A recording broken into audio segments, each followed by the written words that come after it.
Right now, while you're watching this, your body is carrying a weapon it forgot how to use.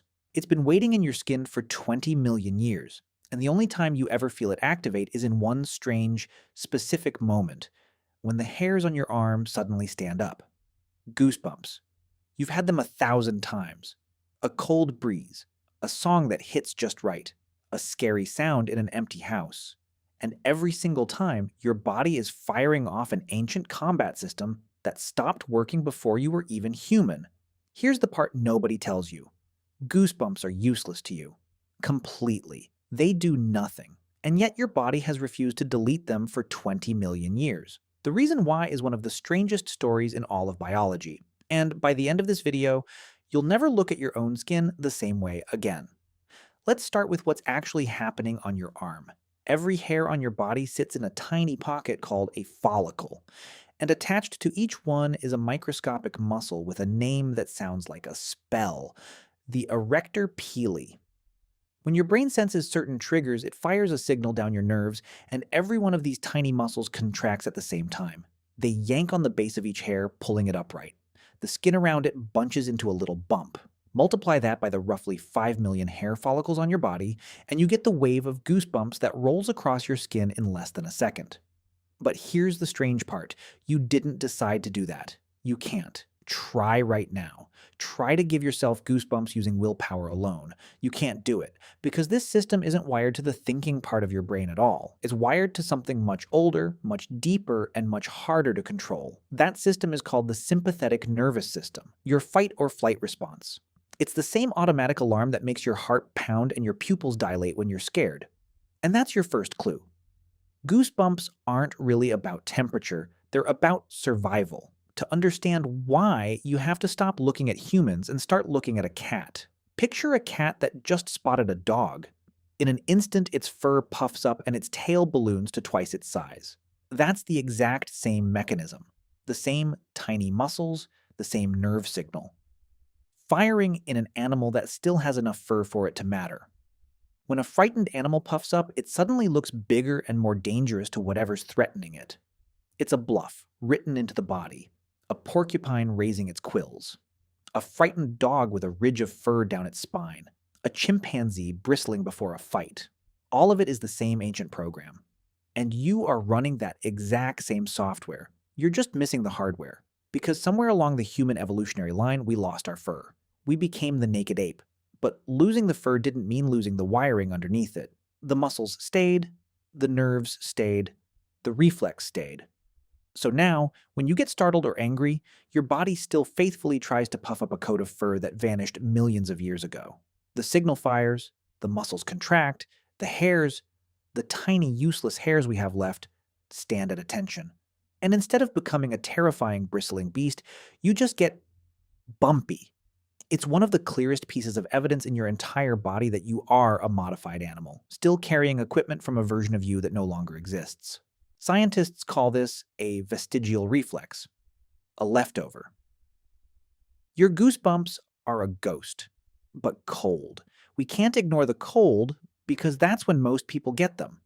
And the cold connection is just as ancient. For a furry animal, raising the hair traps a layer of warm air against the skin, like fluffing up a down jacket. It's genuinely good insulation, if you have fur. So when you step into a freezing room, your body does the sensible 20-million-year-old thing. It tries to fluff up your coat to keep you warm. Except, again, there's no coat. So you shiver, you get bumpy, and you reach for an actual jacket. The thing that finally replaced the fur evolution took away. Think about that. Your body's solution to cold is so outdated that you have to consciously override it with technology every single winter. Now here's where it gets truly bizarre, because there's one trigger for goosebumps that has nothing to do with cold and nothing to do with fear. Music, art, a breathtaking view.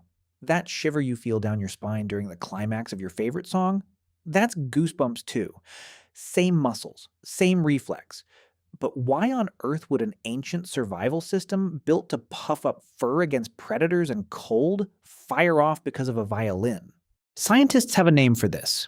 They call it frisson, from the French word for shiver. And studies using brain scans have found something remarkable. When people get the music chills, the reward centers of their brain light up. The same circuits involved in food and other deep pleasures. The leading theory is that powerful music creates a sudden emotional surge, a peak so intense that it trips the same alarm system that fear does. Your body can't quite tell the difference between being overwhelmed by a threat and being overwhelmed by beauty. So it reaches for the only ancient tool it has and fires the fur reflex into a coat that isn't there. And not everyone gets these. Research suggests only about half to two-thirds of people experience the music chills at all. The people who do tend to have a slightly different brain structure, stronger connections between the regions that process sound and the regions that process emotion. If you're someone who gets a full-body shiver from a song, your brain is, in a very literal sense, wired to feel music more intensely than the person sitting next to you. Your goosebumps are revealing something private about how your own mind is built. So let's put the whole picture together because it's stranger than it first seems. You have a system in your skin, 20 million years old, designed to make fur stand up. You lost the fur, but the system kept running. It fires when you're cold, trying to insulate a coat you don't have. It fires when you're scared, trying to make you look bigger to enemies you'll never fight with your body. And somewhere along the way, it got cross-wired to beauty itself, so that a song can reach back through millions of years of evolution and pull on muscles your ancestors used to survive. Every goosebump is all of that, happening at once in less than a second, on the surface of your arm. There's something almost haunting about it. We think of our bodies as ours, modern, finished, designed for the life we actually live. But goosebumps are proof that you are walking around inside a body that's still half convinced it's something else. A creature with fur, in a dangerous world, that needs to puff up to survive. That creature is gone. It's been gone for an unimaginably long time, but it left the alarm system switched on. And every now and then, in the cold, in a moment of fear, in the swell of a song you love, it reaches up through the layers of everything you've become and reminds you that it was here first.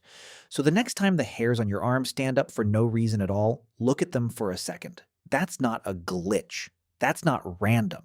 That's a 20 million year old animal still living inside your skin, trying to protect a version of you that the world forgot a long, long time ago. And it has no idea the fur is gone.